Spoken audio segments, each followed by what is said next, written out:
Bonjour. Je me présente, je suis Jeanne Friot, je suis une jeune créatrice de mode française.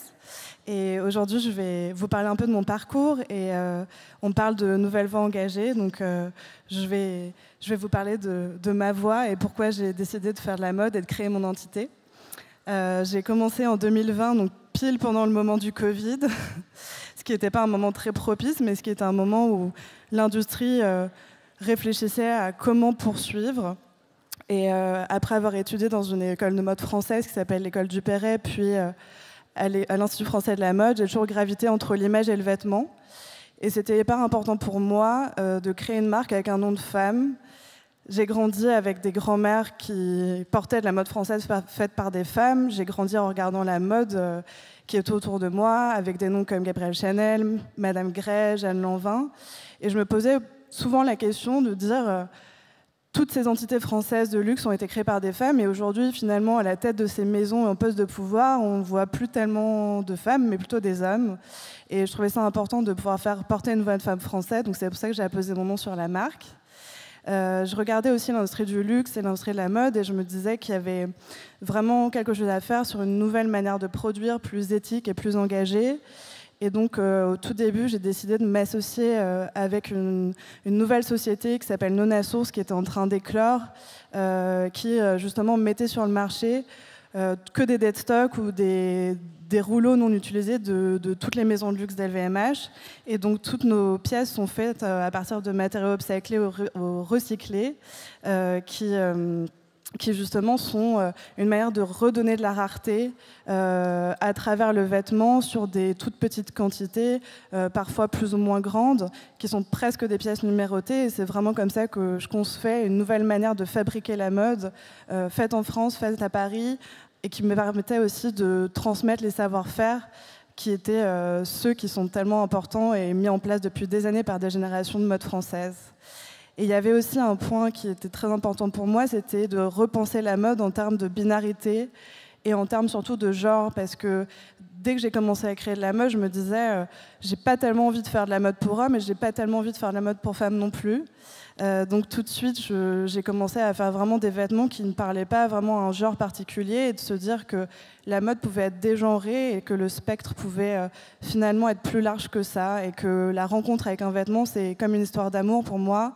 On tombe en amour d'une coupe ou d'une couleur ou d'un message qui est transmis par le créateur ou la créatrice. Et je trouvais que c'était important de remettre cette volonté-là au centre du process pour que n'importe qui puisse s'approprier la mode que je faisais. Et voilà, donc il y a eu tous ces points-là qui étaient hyper importants pour moi. Et puis il y avait aussi le fait de pouvoir parler des modèles. Et aujourd'hui, c'est un vrai sujet, je pense, pour cette génération, de dire voilà, quels ont été les modèles qui nous ont façonnés dans les multiples industries ou les gens qui nous ont fait rêver. Et moi, dans la mienne, en tant que jeune femme lesbienne, il n'y avait pas de modèle de femme lesbienne qui créait des maisons ou qui était créatrice de mode ou qui était à l'intérieur des maisons qui disait voilà, moi je me positionne comme ça et je défends ma communauté. Et pour moi, c'était hyper important dès le début de pouvoir parler à ma communauté, de pouvoir faire défiler des femmes lesbiennes, de pouvoir dire c'est une possibilité et j'espère que c'est une nouvelle voie qui rassemblera d'autres et de pouvoir prouver à ces jeunes-là que c'est possible, on peut parler de ça et surtout faire défiler des personnes trans, des personnes non-genrées, de trouver ça comme une liberté de vivre notre amour et notre joie tous ensemble.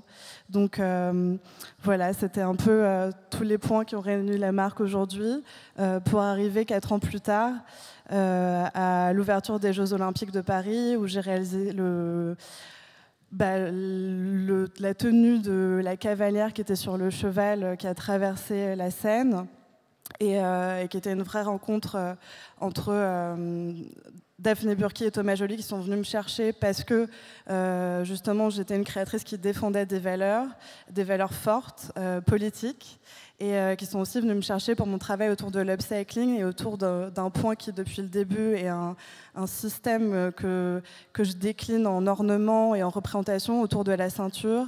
Donc c'est devenu un emblème de se dire qu'on allait parler de l'histoire d'une femme, celle de Jeanne d'Arc, que ça allait être un moment important de la cérémonie d'ouverture et surtout de faire renaître cette figure qui est dans l'histoire de France et aussi dans l'histoire des femmes une figure et un emblème et une icône qui peut être perçue selon plusieurs points de vue et qu'il est important et intéressant de réinterroger. Et voilà, donc c'est comme ça que j'ai créé la tenue de Jeanne d'Arc qui a défilé pendant les Jeux sur ce cheval et qui est un moment vraiment particulier pour la marque et pour moi. Et aujourd'hui, l'image que vous pouvez voir, c'est aussi une collaboration que j'ai faite sur le dernier défilé de juin qui était présenté pendant la Fashion Week Homme, qui est une armure brodée de plus de 1200 cœurs en métal, qui était une collaboration qu'on a fait avec la marque Tinder, qui est une application de rencontre. C'était aussi une rencontre parce qu'eux, ils soutiennent beaucoup la communauté queer. Et l'idée, c'était de vraiment pouvoir faire une rencontre entre eux, une application de rencontre et une marque de vêtements. Et pour moi, ce show, il parlait de l'amour libre et de l'amour joyeux, et de pouvoir défendre nos droits dans un moment où, en France, politiquement, c'était assez compliqué. Et donc, j'ai terminé le défilé par cette robe que vous pouvez voir, qui est brodée de pas mal de cœurs. Et j'aimais penser que c'était comme une armure défensive pour l'amour. Donc, voilà, c'est mon œuvre et ça fait partie de ce qui a clos le dernier défilé de juin, juste avant les Jeux Olympiques. Aujourd'hui, je parle devant vous de cette marque qui a 4 ans. Pour moi, on parle de nouvelles voies, on parle de voies difficiles et durables. Et je pense que ma génération est une génération où tous les créateurs et créatrices sont engagés et ont des valeurs à défendre. Et je trouve que c'est ça qui est intéressant et dissident de ce qui s'est passé jusqu'à maintenant. C'est que tout d'un coup, on est tous et toutes éveillés. Et c'est cette voie que j'ai envie de faire partie aujourd'hui. Donc merci beaucoup.